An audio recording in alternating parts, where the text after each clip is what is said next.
आज का fresh topic.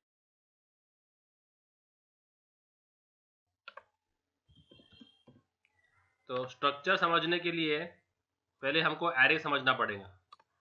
एक एरे का कॉन्सेप्ट हम रिविजिट करेंगे, रिवाइज करेंगे। एरे क्या रहता? कंटिन्यूस। एडवांटेज क्या है एरे का? कंटिन्यूस वैल्यू स्टोर कर सकते हैं। कंटिन्यूस वैल्यूज है ना, स्टोर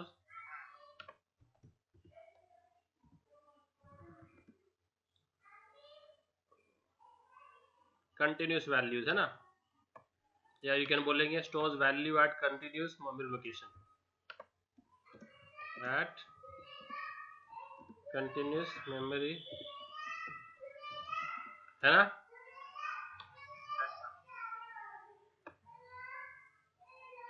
तो उसका डिसएडवांटेज क्या है? डिसएडवांटेज लिमिटेशन क्या है? कि होमोजीनियस टाइप का है। किसका है? मतलब सेम डेटा टाइप। क्या है? सेम डेटा टाइप, एक डेटा टाइप चाहिए उसको। अगर इंटीजर का एरे है तो इंटीजर ही लगेगा। Integer array will store only integer, only ints, and likewise float array will store only floats, and character array will store only characters, है ना। Yes sir. तो उसका एडवांस वर्जन, प्रो वर्जन जो है वो स्ट्रक्चर है। तो अगर मुझे किसी स्टूडेंट का रिकॉर्ड स्टोर करना है, तो इफ आई टेल यू कि स्टूडेंट का रोल नंबर और स्टूडेंट का नाम और स्टूडेंट का परसेंटेज, क्या ये तीनों के तीनों चीजें एक एरे में स्टोर हो सकती है क्या? नो। क्यों? सर रोल नंबर इंटीजर में होगा, नेम कैरेक्टर में होगा, परसेंटेज फ्लोट में होगा। क्या ये तीन चीजें एक एरे में जा सकती है? नो। बट मुझे इनको कंटिन्यूस मेमोरी एलोकेट करनी है। कि अगर कंटिन्यूस मेमोरी एलोकेट बोले तो कैसा? कि अगर रोल नंबर को मिला है 1000, जो कि वो इंटीजर है, तो 1000 और 1002 2 बाइट है ना। नेम कितने बाइट का है? 10 बाइट का। तो उसको मिलना चाहिए 1003 से लेके 1012 तक। और परसेंटेज चूंकि फ्लोट है, और इसको क्या मिलेगा? परसेंटेज को 4 बाइट। तो 4 बाइट कहां से मिलेंगे उसको? 1013 से लेकर 14, 15, 16 तक। आया समझ में? हेलो। Yes sir. तो कंटिन्यूस मिल गए ना। हाँ। तो एरे के अंदर ये पॉसिबल है क्या नो। कि हम अलग अलग टाइप का डेटा स्टोर कर सकते हैं क्या? नहीं। तो ये पॉसिबल है स्ट्रक्चर में। किसमें पॉसिबल है? स्ट्रक्चर में। तो हमको बनाना पड़ेगा एक स्ट्रक्ट नाम से। तो स्ट्रक्चर जब भी स्ट्रक्चर बनाएंगे तो स्ट्रक्ट कीवर्ड यूज करेंगे। क्या यूज करेंगे? स्ट्रक्ट। और स्ट्रक्ट क्या बना रहे हम? Struct student. और ये का ये डेटा ये कॉपी करके वहां पेस्ट कर देने का। समझा? तो अभी एक स्ट्रक्चर बन जाता है इन तीनों चीजों का। तो ये ऊपर के 2 माले किसके? रोल नंबर के। ये नीचे के 10 माले किसके? नेम के। और ये नीचे के 4 माले फिर फ्लोट परसेंटेज के। और इसका बेस एड्रेस क्या है? बेस एड्रेस क्या है इसका पूरे का? बेस एड्रेस क्या है? स्टार्टिंग एड्रेस क्या है? स्टार्टिंग एड्रेस, तो वो इसका बेस, ये पूरे एरे का बेस एड्रेस बन जाएगा। ठीक है। तो यहां पर कौन रहेगा? यहां पर और यहां पर। समझा? तो इसको बोलते हैं, बेस एड्रेस एक ही रहेगा तीनों के लिए। हाँ तीनों के लिए एक रहेगा पूरा। जैसे कि अपना ग्राउंड फ्लोर का पार्किंग का एड्रेस मिल गया ना अपने को, हाँ तो अपन सारा फिर पूरी बिल्डिंग को एक्सेस कर सकते, समझो। अच्छा अच्छा वैसे, हाँ ठीक है, यस सर। ओके। फिर क्या करने का, वॉइड मेन में जाके इसको ऑब्जेक्ट बनाने का। वॉइड मेन में जाके क्या करेंगे, स्ट्रक्चर को ऑब्जेक्ट बनाएंगे। तो क्या नाम है, स्ट्रक्ट स्टूडेंट S1, ठीक है। तो ये समझो कि एक डेटा टाइप है, क्या ये, डेटा टाइप। तो ये समझो कि अपन ने C को एक गिफ्ट किए है डेटा टाइप, तो ये इसको बोलते हैं यूजर डिफाइंड डेटा टाइप। क्या बोलेंगे, user defined data. Integer character float क्या है, बिल्ट इन डेटा टाइप क्या है। अब मैंने खुद ने एक बनाया है डेटा टाइप, किस नाम से, तो रोल नंबर किस टाइप का है, नेम ऑफ 10 किस टाइप का है, पर किस टाइप का है, तो S1 किस टाइप का है, S1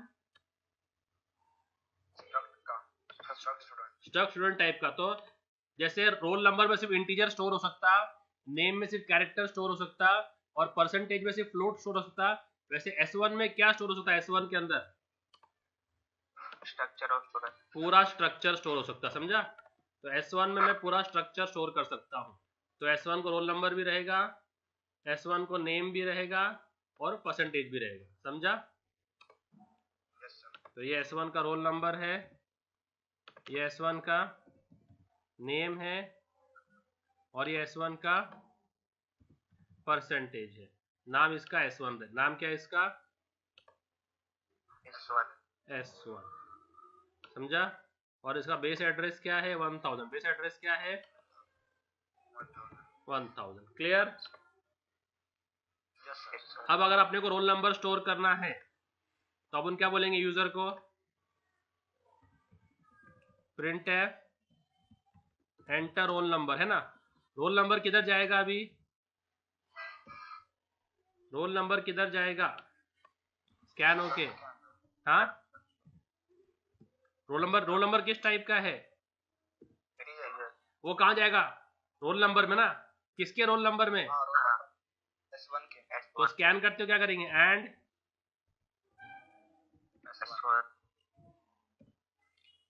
समझा। वो अगर नाम चाहिए तो percentage S and S1 dot, और अगर डॉट नेम मतलब क्या यूज कर रहे हैं हम ये? S1 dot roll number, S1 को तीनों है ना, S1 को रोल नंबर भी है, नेम भी है, परसेंटेज भी है, हाँ तो डॉट डाल रहे हैं अपन, मतलब पर्टिकुलरली उस पे काम करेगा। हाँ वो डॉट ऑपरेटर है, ठीक है। एंटर परसेंटेज तो क्या आएगा, एंड S1 डॉट, और अगर अपने को तीनों डिस्प्ले करने के हैं तो print percentage D, percentage S, percentage F, और क्या S1 dot roll number, S1 dot name, और S1 डॉट पर। आया समझ में। तो ये एक्सेप्ट भी हो गए और डिस्प्ले भी हो गया स्ट्रक्चर, क्लियर, यस और नो, अंडरस्टूड। हाँ सर, यस। तो ये जो ऑब्जेक्ट है ना, ये ऑब्जेक्ट S1, ये मैंने कौन से फंक्शन में डिक्लेयर किया है, कौन से फंक्शन में डिक्लेयर किया है, कौन से फंक्शन में, वॉइड मेन में। तो ये सिर्फ मेन तक वैलिड है, कहाँ तक वैलिड है ये, अगर और जो फंक्शन देंगे ना अपने ऐड फंक्शन, उसमें मैं इसको एक्सेस नहीं कर सकता, ठीक है। तो अगर आपको ऐसा करना है फंक्शन जो मेन में भी एक्सेस हो और ऐड में भी एक्सेस हो, तो उसको यहां डिक्लेयर करने का। स्ट्रक्चर खत्म हो गया ना। उसके बाद लिखने का S2, ठीक है। अब ये S2 सारे फंक्शन में यूज होगा, मेन में भी यूज होगा और यहां भी यूज होगा, समझ रहा है? सर एग्जांपल बताना। हमने यहां डिक्लेयर किया ना वेरिएबल, और यहां डिक्लेयर किए तो ये सारे फंक्शन यूज कर सकते हो उसको। I'll give you all a demo now, ठीक है। let me code this। जो मतलब फंक्शन जैसा ही है, हम फंक्शन को कॉल जैसा हो। स्ट्रक्ट, ये स्ट्रक्चर बनता है स्ट्रक्ट स्टूडेंट। क्या क्या स्ट्रक्चर में अलग अलग टाइप का, रोल नंबर है, कैरेक्टर नेम है, और फ्लोट परसेंटेज है, सेमीकोलन। तो ये हमारा एक बन गया user defined data type. Data type use करना है तो पहले उसका वेरिएबल बनाते हैं अपन, ठीक है।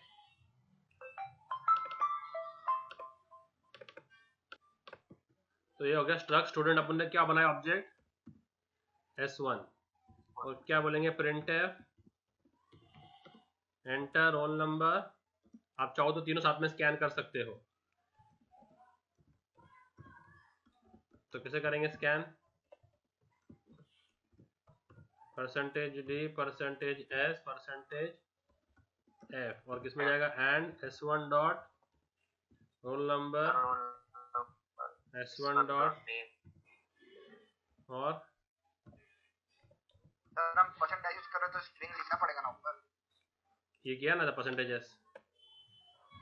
तो सर हमको लिखना पड़ेगा ना हेडर फाइल्स में। नहीं, हेडर फाइल में अपन को फंक्शन तो यूज नहीं कर रहे ना उसका। अगर कोई फंक्शन यूज कर रहे तो htr alien वो सब। सर मेन के पहले क्यों लिख रहे हैं इसको, वॉइड मेन के पहले? स्ट्रक्चर मेन के ऊपर लिखा था, ऊपर स्ट्रक्चर ना मेन के ऊपर लिखते हैं हमेशा, और फिर ये यहाँ पर डिस्प्ले कर दिया अपन ने, ठीक है। सर यहाँ पर डिस्प्ले करते हो एंड निकाल देने का,